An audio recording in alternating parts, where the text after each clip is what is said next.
Hey, what's going on, everyone? CardMasterCraig here. I got Bulkasaur on today for very good reason. We're going to be talking about bulk.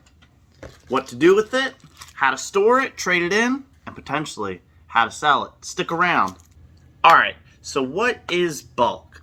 Let's just say you're collecting cards and you get eventually 2, 3, 4 Weedles. What do you do with it? Bulk is all that extra excess cards that you've built up from just collecting over the years.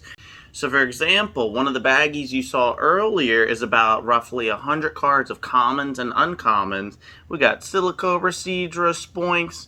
We got all these little guys that you pull from getting pack after pack, whether it be blister, booster, or an ETB.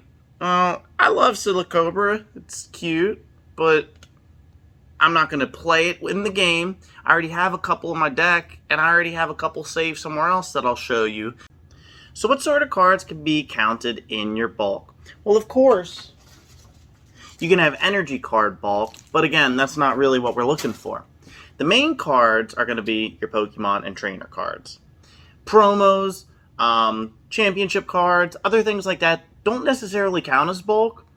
You can have a bunch of them, but we're not really focused on those. We're focused on the commons and the uncommons, little things like this. That's what's considered bulk. Can bulk be hollows, rares, reverse hollows? Yes, it can. You know, I only have like so many spots to put a reverse hollow Girafarig. I love that guy, and I love the reverse hollow, but I'm not going to keep storing and putting them in folders. So, what can you do with your bulk? Well, one of the first things most of us do is just throw it in a shoebox or something and forget about it. That's fine. I mean, maybe you can dig it out in a couple weeks, months, years and be nostalgic, but you can either also sell it or trade it in. You can give it away, but maybe just here and there to some kids, you know. If you're trying to sell it, you got to get in on eBay, you can sell it on Amazon, Facebook Marketplace, or maybe just a yard sale or something. Just package some up, like one of those mystery packs that I'm sure you've seen at Target or Walmart. Those are resealed products from a company, and it might just be a couple guys and gals, or it just might be some company just trying to make a quick buck on maybe 20, 30 cards instead of the usual 10 in a pack and the potential of a hollow. You can also trade in your bulk to certain websites and certain places who take all these extra cards, and because they have such a foothold in the community, they already have great listings for everything else, those things will be able to sell a little bit better. Like, for example, the one I use is Danny Phantom over at the Pokemon Coliseum. I'll drop a link in the description below for that. He's wonderful. He'll take commons, uncommons, reverse hollows, Vs, EXs, GXs, whatever you have. And you can trade that in for sealed product. Now, I've gotten plenty of booster packs, and I'm about to get a booster box on the way for all these extra cards that he is going to take and resell and make a profit on, while I still get something in return for all these cards instead of just sitting around. So what can you put your bulk in? Well, one of the main things a lot of people do is they get one of these cardboard boxes and they line it up. What I like doing too, taking all these ETB dividers and I stick it in between different rows. So I'll have like Chilling Reign, Battle Styles, and you can see them all in there. Also got random vintage cards that I might sleeve up, just other ones that I have laying around. Another thing you can do, instead of throwing out the little booster box cases, well, why don't you use some clear sleeves and keep some doubles in there? And what I like doing when I'm going through putting them in my binder, I'll be like, oh, hey, I have an extra Caterpie, of course, because it's common, so I'll sleeve them up and put them in there. This way you can save your boxes and put them to good use. I have them all out displayed, the different ones that I've bought and opened. I don't want to just throw it away, and I think it feels weird leaving them empty, since they're not going to have packs in it. Why not put cards from the set that you have extras in? So I buy a handful of ETBs too, usually at least 3. I'm definitely ripping 1, if not 2, and then I like to keep 1 sealed. This is a Champion's Path one that I have, and since I only need so many deck sleeves, what you can do as well, it's a perfect box for holding. Why not keep a bunch of your doubles in there?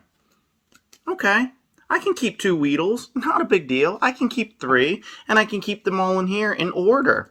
Nice and protected, and sticking with the same set. So probably one of the next questions a lot of you are going to be having is, well, why have bulk at all? Well, if you're collecting cards, are you just going to throw them out when you're done? There are people who do that, but I'm not one of them. Are you just going to give it away? You could. I know a lot of people who did that as they grew older. They were just like, you can have my old binder, kids. They just gave it to the next generation. That's cool too. But there are ways to salvage and use them in a productive and meaningful manner. One of the next questions I'm sure a lot of you will have is, well, how much bulk is enough? That depends. When I send in my bulk to the Coliseum, usually around 2,000 to 3,000 is a solid number. I'm talking, there's baggies of 100 cards, so I have 3 rows of 9 each. Well, 3 times 9 is 27, and since it's 100, add 2 zeros to 27, 2,700. Now, I also have some other loose bulk that doesn't fit in here because I want to keep it sealed, but I also have plenty of rares, hollows, and reverse hollows laying around that I'll get to sort. Those have bigger margins for money. So how do you send that bulk to someone if you want to do a trade-in? Check it out. I have just one of those standard priority mail boxes that you can get for free at any post office. And I got random crap over there too. But more importantly, I have bubble wrap lining the bottom and the sides. I'm going to put one going down that way too, and I'll show you how to load up your cards properly. Once you're all done stacking at least 3 layers, and again, you don't have to fill in each little bit. It's nice if you can, but if you can't, just find ways to jam bubble wrap in there. But all you need to do after this, just seal it up. As you can see, I already have 1 layer down. It fits 4 by 3. So, if there's 100 cards in each bag, what's 100 times 12? That's right. It's 1,200. Good job, everyone. And what I like to do then too is fold down the bubble wrap and have a layer in between each. Now luckily this is going to be packed tight enough where it won't move. And trust me, I've done this before. It's a tried and true method. Thanks again everybody for watching. This is CardMasterCraig saying see ya. Make sure you like and subscribe to the video. It lets me know that you enjoy this content. Just go ahead and leave a comment down below. What are some ways that you like storing your cards?